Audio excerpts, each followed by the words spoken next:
upcoming shows, giveaways, and events. Also get to interact with your favorite presenters and share your thoughts on our posts and stories. Join the conversation and stay tuned into Wells Radio 89.3 FM, your preferred wholesome radio.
It's a beautiful Monday morning, today the 11th day of May 2026. You are on to Wells Radio 89.3 FM, your preferred awesome radio. We are situated here in the heart of Oluyole, in the city of Ibadan, the capital of Oyo State. The program you are listening to now is Perspective Unlimited, and we sincerely apologize for coming late due to some technical issues beyond our control. My name is Kunle Olowu, and as usual, I have Chukwuemeka Munachiso here with me as our analyst. Good morning, Chukwuemeka. Good morning, Kunle. Yes, so this morning we'll be looking at two major newspapers, and we'll be reading the headlines, and then we'll go into the story as we usually do.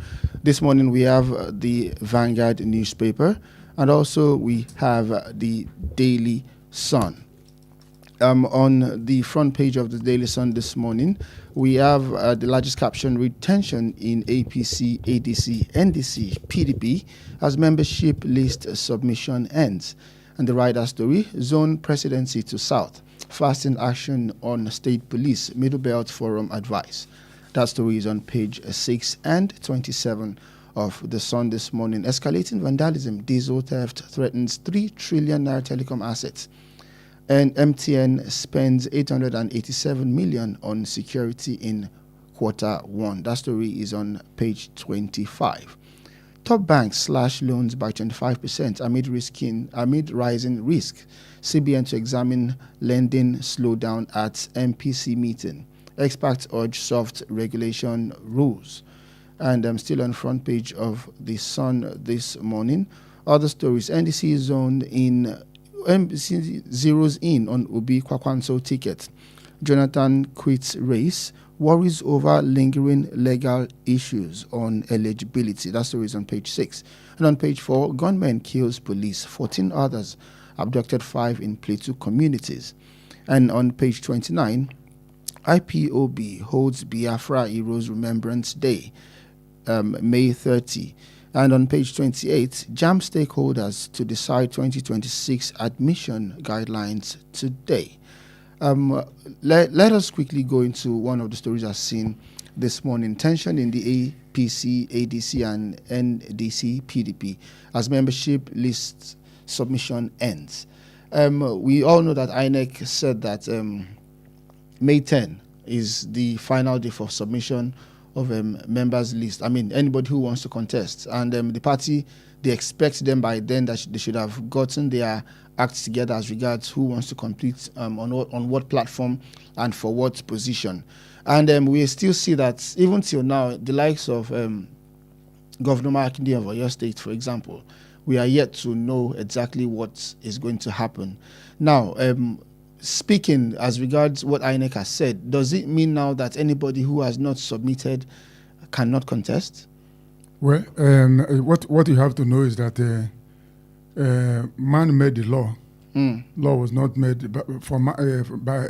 it's not the law that made man. So I don't think there is anything that cannot be adjusted. You understand? And INEC for now should understand that it's in the eyes of the storm, and all eyes are on INEC. Thank God all the parties are involved. It's not only one party. All the parties are involved in the rat race for submission of their candidates. The candidates. Yes, there is need to, if things, because there is no need to stampede parties into some. These things are critical things, critical decisions that will be taken by clear-headed human beings, not robots. You understand? So if a party will bring up a man or a woman to represent them, they should not be forced into hasty decision. It will take time because you have to weigh. You have to look at the antecedents of whoever that is carrying the flag of your party, whoever is going to represent your party. It's not something because you want to beat deadline. There's no room for placeholder. But rules are rules. No, rules are rules, but man made rules. You understand? If everybody is involved in it, there is need for you to shift the goalpost, and they give them more time to put their ass together, like you said.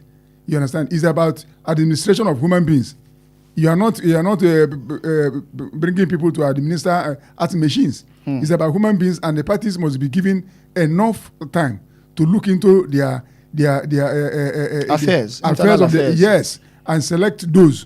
That's why this issue of consensus candidates and everything, I have a lot against it. Because you have never been a fan of that. Yes, it's anti-democratic. It's euphemism for corruption because elites will buy off everybody and everybody has to koto.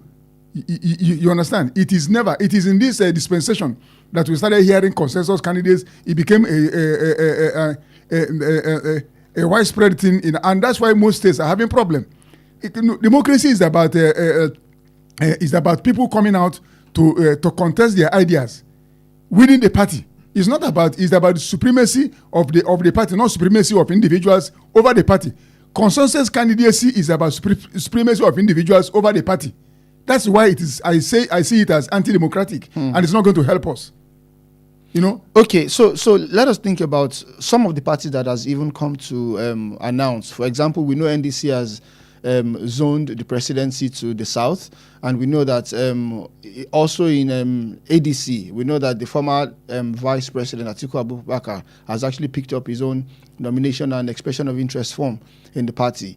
And we remember that we discussed this, that in the last elections, it is maybe fair to say that because Obi and Atiku didn't come together as one, it was why it was easy for our president to win the election. There, so many people have that opinion, and exactly that has played out now.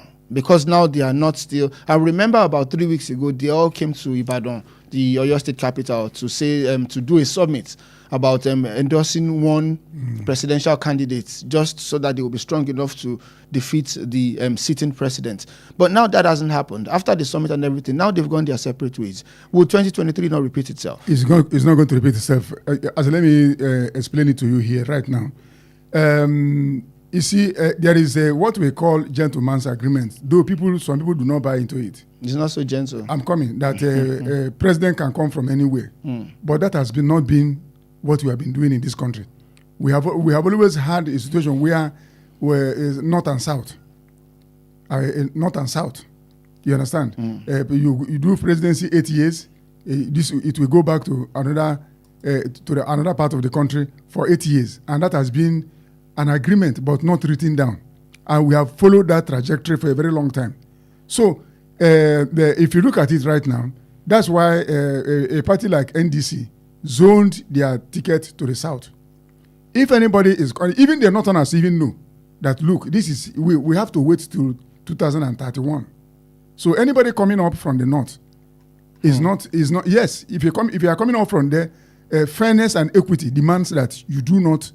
You understand? Because at the end of the day, it will go back to that part of the country, 2031. So if by 2031, if you want to scatter the permutation or the arrangement, you are going to set a lot of things. Set it back? Yes, I'm coming. You understand? So that has been the way. Even other parties have the same structure. APC, they waited for Buhari.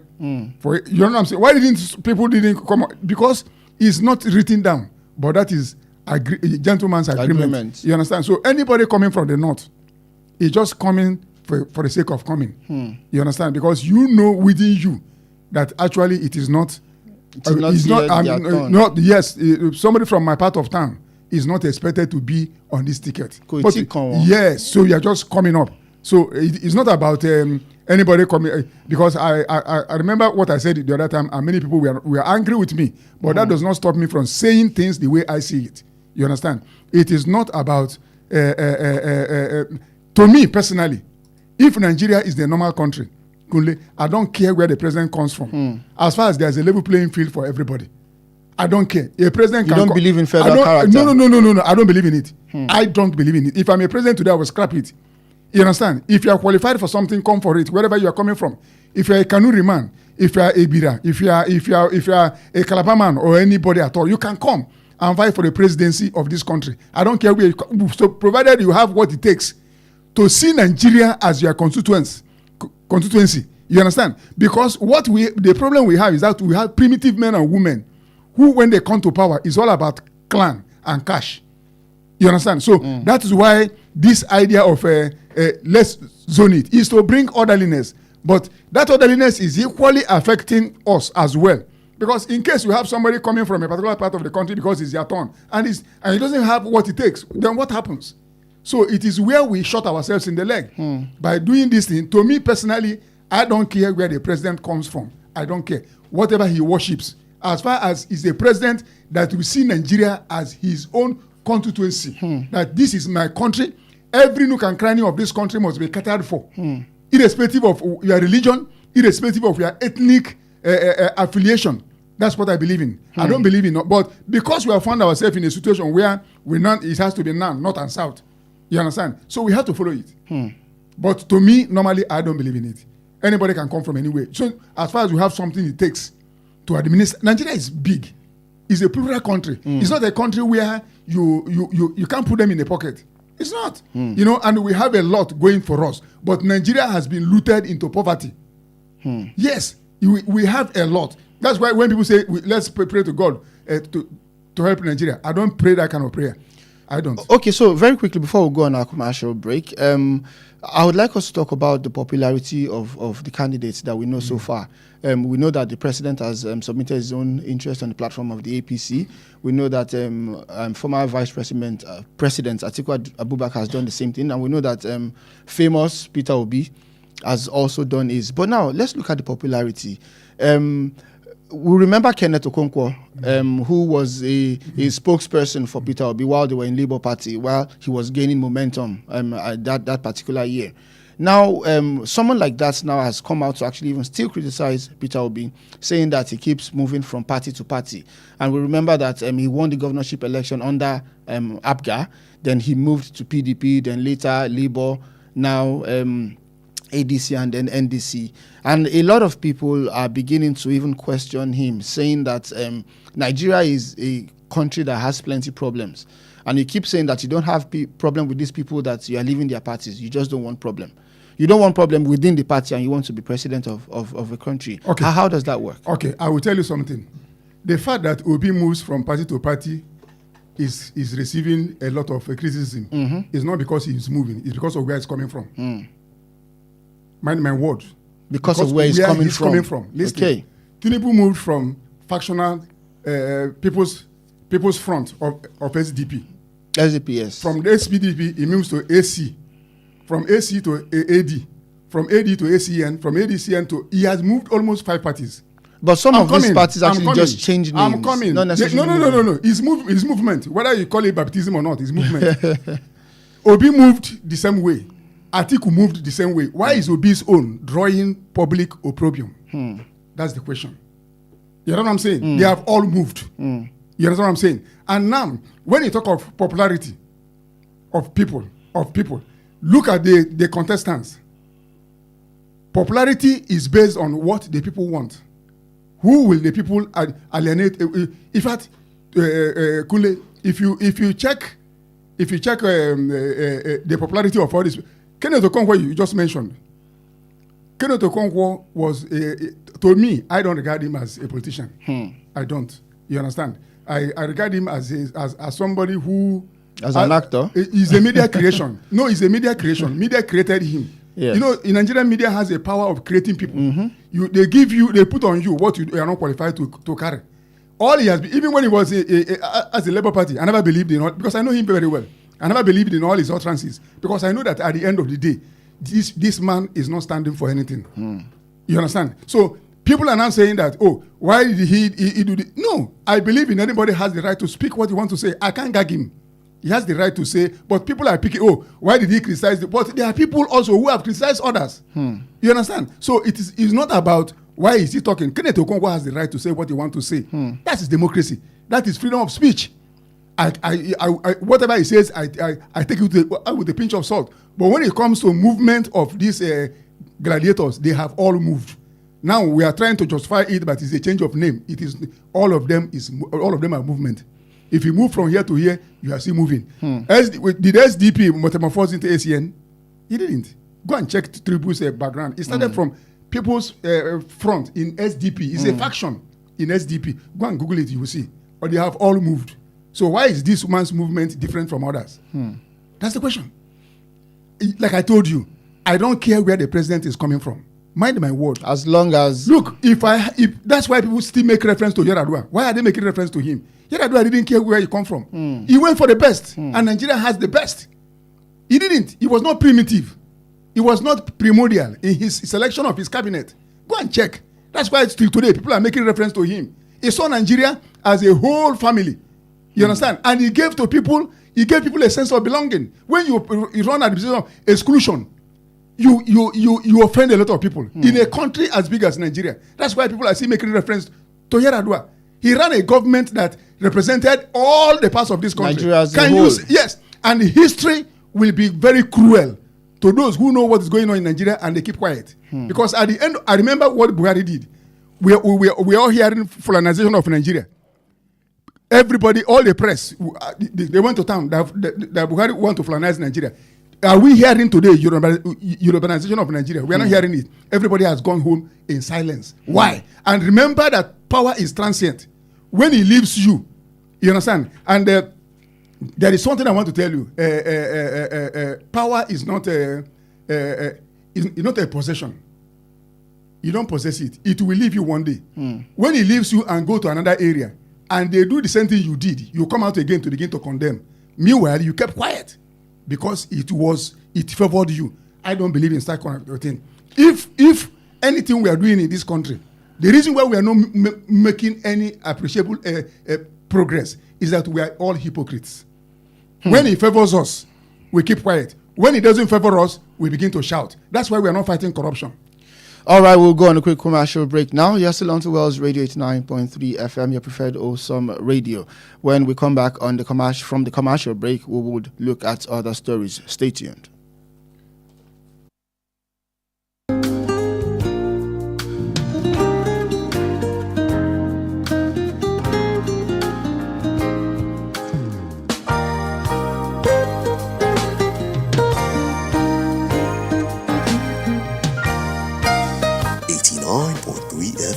Your preferred wholesome radio.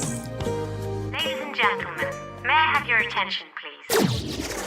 Let me guess, you enjoy talking. You always have something to say. And somehow, people actually enjoy listening to you. So why are you not on radio yet? What are you waiting for? Wells Radio Media Academy is giving you the perfect opportunity to become a certified broadcaster in just 6 weeks. You'll get hands-on studio experience, learn from industry professionals, and understand what it takes to actually own the mic. From radio presentation to news writing to public speaking and social media, everything you need all in one place. Admission is in progress right now as resumption is on the 18th of May 2026. Admission form is available for just 5,000 naira only. This is not one of those maybe someday opportunities. This is now. Don't just sit back and listen to other people shine. Step up and let your voice be heard. For further inquiries, call 0706 840 7359 or 0803 509 3394. Begin your journey to becoming a certified broadcaster today.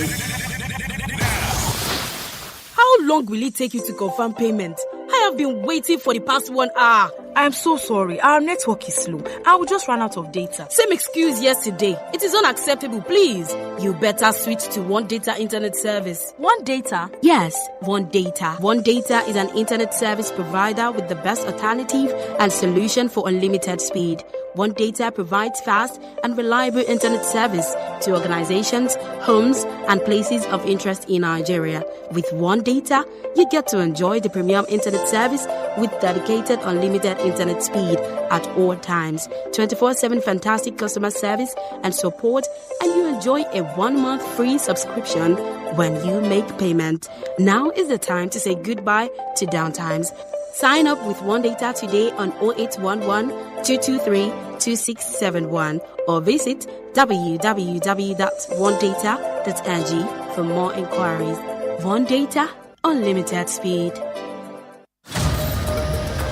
Are you hungry for something delicious?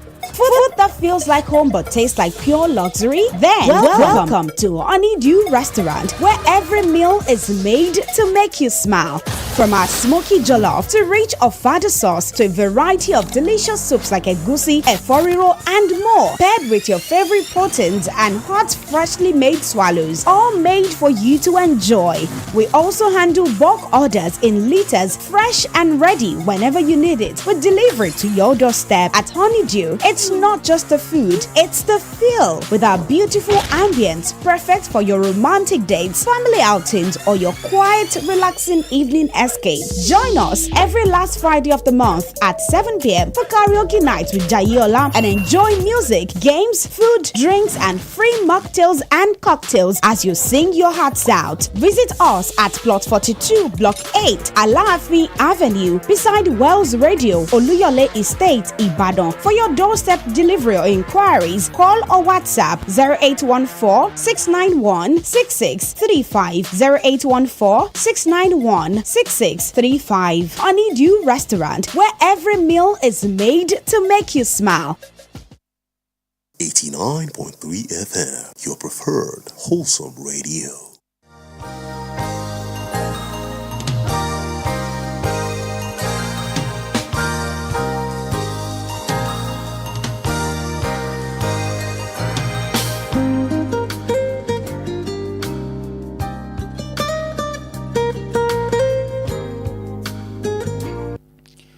All right, you're welcome back to Perspective Unlimited on Wells Radio 89.3 FM, your preferred awesome radio here in Oluyole, in the city of Ibadan, the Oyo State capital. My name is Kunle Olowu, and I'm here with Mona Chiso Chukwuemeka as our analyst. Before we went on the commercial break, we said we'll come back and dig into other stories and as seen on the front pages of our dailies this morning. But of course, you can be a part of the show. If you have your own perspective that you want to give about what we are talking about, you can call the studio on 091 6893 1000 or 091 5333 4893 or 0911 3333 893. You can also drop your comments on our Facebook. That's Wells Radio 893 FM fan page, and we will be glad to read your comments. Now, back to the front pages of the dailies. There's a story here about the federal government mandating drug tests for secondary school students. And the federal government has introduced stringent new measures to combat drug and substance abuse in secondary schools, including mandatory drug tests for students and temporary suspension of those who repeatedly test positive after undergoing treatment and rehabilitation procedure. Under the new policy, a newly admitted student in secondary school will be subject to compulsory drug integrity tests at the point of entry. The measure are contained in the National Implementation Guidelines Against Drug and Substance Use in Schools in Nigeria for secondary school, details of which were obtained by newsmen. Now, let's look at the drug abuse culture in Nigeria. Maybe it has increased. Maybe it's just getting more popular because of the social media. Because a lot of things has been in play before, but we just don't know because we didn't have phones and means of communicating as we do now, especially when we were growing up. And so a lot of things seem like they are becoming popular now, but they've always been there. Subjecting secondary school students to compulsory drug tests, is that something that should be endorsed? Yeah, Kunle, that's a very good. What kind of policy do you think we come up with? When our leaders set example, I don't think our students, our children will behave otherwise. When you go to a family and the father is a drunkard, what do you think will happen to the children? You see them drinking all manner of things because the father is showing them an example. My people have a proverb that when a mother cow is chewing grass, the babies will be looking at the mouth to know which grass to chew and which one not to chew. So this policy should start with our politicians because they are the ones that are bringing ruination into the country. They are the ones that are ruining the country, not even the students. They are the ones that is it normal, Kunle, that a man will put billions of money in a septic tank? That person, is it normal? It's not normal. Is it normal that somebody will go to a polling booth and snatch ballot box and run away? It's not normal. The people sending them to go and do that, the person is not normal. The person who collected is not normal. Is it normal that? So you have the floor. Yeah, concerning Jonathan that wants to come back. Jonathan? Yes. Okay. Yes, President. Okay. Yeah. So he has the right to protest.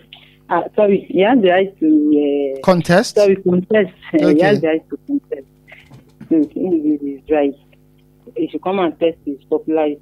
At least before this before the APC administration took over, he was in power. So I didn't mean he had done well then. I don't think he'll be voted out then. So we are expecting him to come to 2026. All right, thank you very much for your contribution. So, yes. So the test should start with the drug integrity test should start with our politicians. Do you look at the debate in the how they conduct themselves in both chambers and what they say? You understand? So I support the policy, but it will not start with the students. It will start from the head.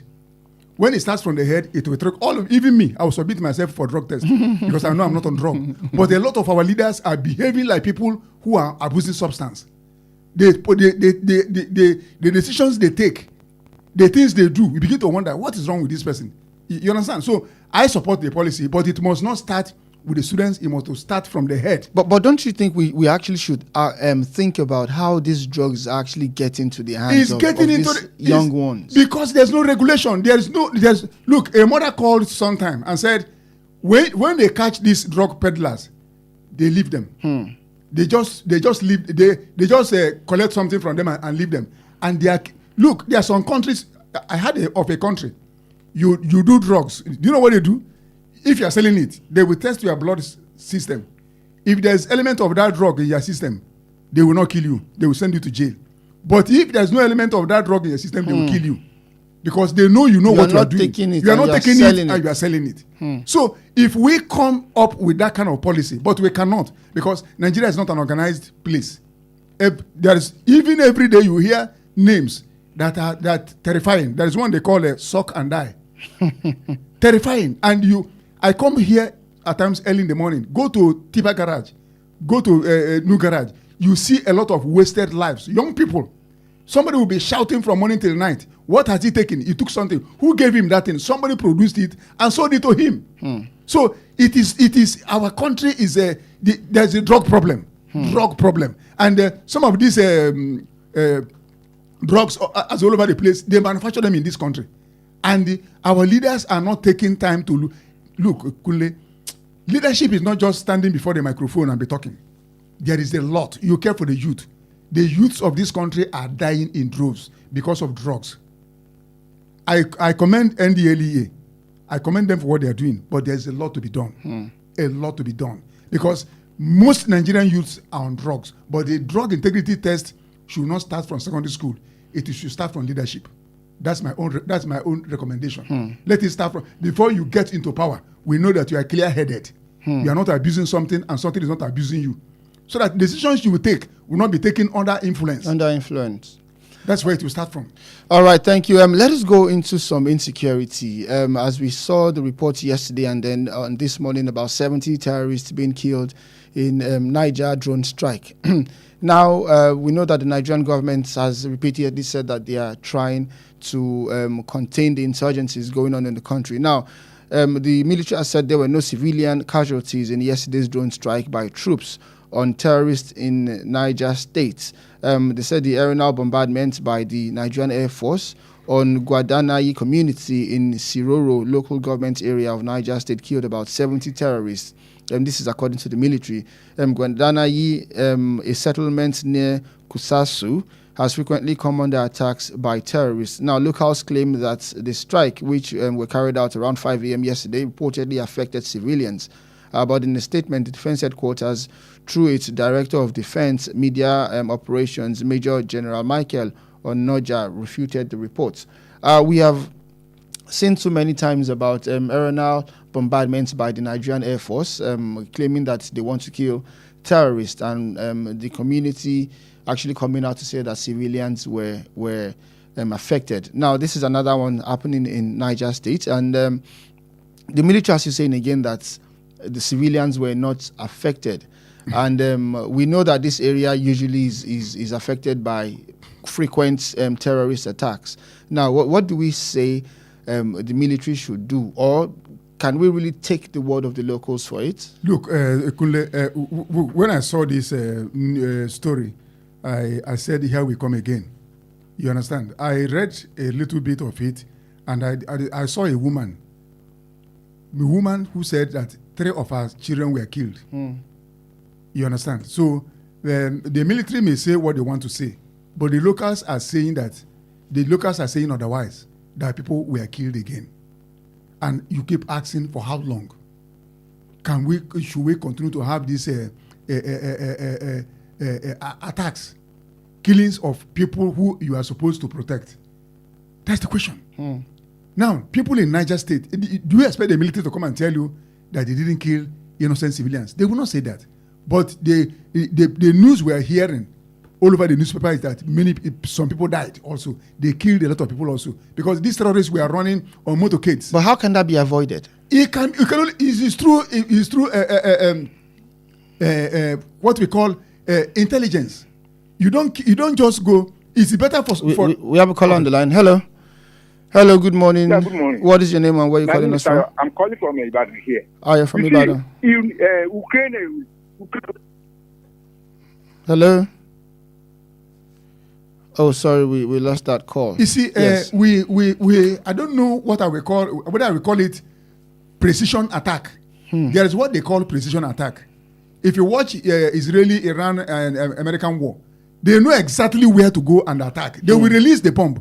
It will go straight to that place. Why are they doing that? Why can't we adopt the same thing? Do we have that technology? I don't know. Don't we have the money to go for that technology? Nigeria is not poor. Nigeria is not a poor country. It's only looted into poverty. It's not poor. Precision attack. Precision. You go straight to the point. They will stay on a high sea and send a missile to the exact place they wanted it to land. Why can't we adopt the same thing? We go up there and we are throwing bombs indiscriminately and people are dying. Kunle, do you know, to me, as Chukwuemeka, it's better for 70 terrorists to go free than to kill a single innocent civilian. Yes. It's better because it's bloodshed, murder in the time of war. You understand? It's better for 70 terrorists to go free, let them go free, than for you to send a bomb that will kill a child. And many of these people that died were children. That's where I stand. That's value of life. Do we value life here? We don't value life here. We don't care who lives and who dies. Our leaders don't care. That's why I said there must be drug integrity tests must start from the leaders. You value human beings. I remember my friend that studied in Soviet Union when Russia was the Soviet Union. He said if you kill anybody through motor accident or car crash, you go to jail for 7 years for killing an individual. Today, people are dying in droves and nobody even cares. Is that a country? Is that how we're supposed to live? No. We must value life because we don't create life. Blood is blood, not water. And we have shed enough of it in this country. And we are expecting growth. How can we grow when everywhere is soaked with blood? So that is it. And we come up with excuses. Do you remember when Garuba Sheku was a spokesperson of Muhammad Buhari? And they were comparing notes. How many people were killed during Jonathan? How many were killed? Jonathan, either Femi Adesina, I've forgotten, who said that the people that died under Jonathan were imagining a country where we are comparing the number of deaths. People that are dying, number of deaths, so not human beings. Now, another bomb has been dropped in Niger State. Civilians have died. And they are telling us now that nobody was killed. Go and check. It's because we don't attach premium to any life. We don't. And life matters, Kunle. Life matters. Because you can't create life. And you are snuffing it out at will. And yet, no consequences. All right, you're still on to Wells Radio 89.3 FM, your preferred awesome radio. The program you're listening to now is Perspective Unlimited. My name is Kunle, and the voice you are hearing is that of Muna Chiso Chukwuemeka, our analyst. We're talking about the 70 terrorists killed by airstrike that happened yesterday in Niger State. We have a caller on the line. Hello, good morning. What is your name and where are you calling us from? Hello. Hello, good morning. What is your name? Where are you calling us from? My name is Benga Mario, calling from Akpata. Benga Mario from Akpata, you have the floor. Yes. See, we can't blame the soldier for killing those Nigerians. We can't blame them. Acclaimed. Acclaimed, okay. And what is the fact? What is the fact that they truly killed those innocent Nigerian citizens? Because number one thing with this military fight is that some of those fights we civilians cannot understand it. But when you get to the war front, where those bandits are killing at will and firing at will and using superpower, so what do you expect the military to do? I would have expected the innocent Nigerians to have run for safety at first, and there's no way the army are going to use the area surveillance that it will not cut across all board, because at times some of those they are guerrilla war. And in guerrilla war, he who fires first wins the battle. So I would have expected that the military would have maybe give a kind of signal. Even if they give a signal, those bandits would have run for safety as well. So I can't totally blame the military for this, and as well the civilians that lost their life in the process. Sorry, we lost that call. It's unfortunate if people actually really died, yes, and let me tell you condone with the families of those who lost their lives. It's easier to say these things. When you lose your loved ones, you'll understand. But the army is saying that, contrary to the narrative being circulated, that the strikes were actually precisely targeted at identified terrorist enclaves, and that they actually achieved their intended military objective. These people we call the terrorists, they are human beings as well. They have wives, they have families. So let us see a narrative. We have a caller on the line. After this, we'll take. Hello, good morning. What is your name? Where are you calling us from? Good morning. You're from Olowu. From Olowu, you have the floor. Yeah. you really expect that this military can bomb where the terrorists are and no civilian will die there? Hmm. Do you eat beans? Have you eaten ants before? Hmm. With all the selection you do, you still eat maggots and all those things inside whatever you are eating. Hmm. They cannot bomb any place without any civilians being touched. What are they doing there? Hmm. So please, we should, if we want to fight this war, we should allow our military to do their work.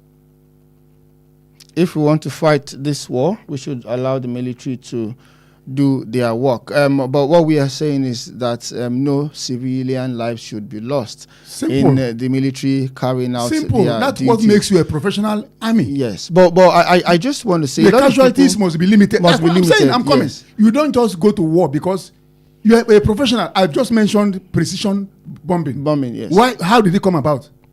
You discover that if you, and do you know that in some places they even drop leaflets that civilians must vacate some areas. They must leave. Is there any way these people will want to leave? If you have given them warning to leave the area and they still remain there, that is a different thing. And that we didn't hear that. Yes, we didn't hear that they were warned. We didn't hear it. If they were warned to leave there, Kunle, no single Nigerian must die unnecessary death because we are pursuing terrorists. Must we kill Nigerians along with terrorists because we are pursuing terrorists? Does it justify the killings? No. These are people who wake up with their dream. A terrorist already know that one day he will die because of the things he is doing. But a civilian who is not involved in terrorism and goes about his businesses and you kill him in the line of his looking for what to eat and drink and you justify it that the military are doing campaign. How? All right, you're still on to Wells Radio 89.3 FM, your preferred awesome radio. We are here in Oluyole, in the city of Ibadan, the Oyo State capital. The program you're listening to is Perspective Unlimited. My name is Kunle Olowu, and I'm here with Mona Chiso Chuku Emeka.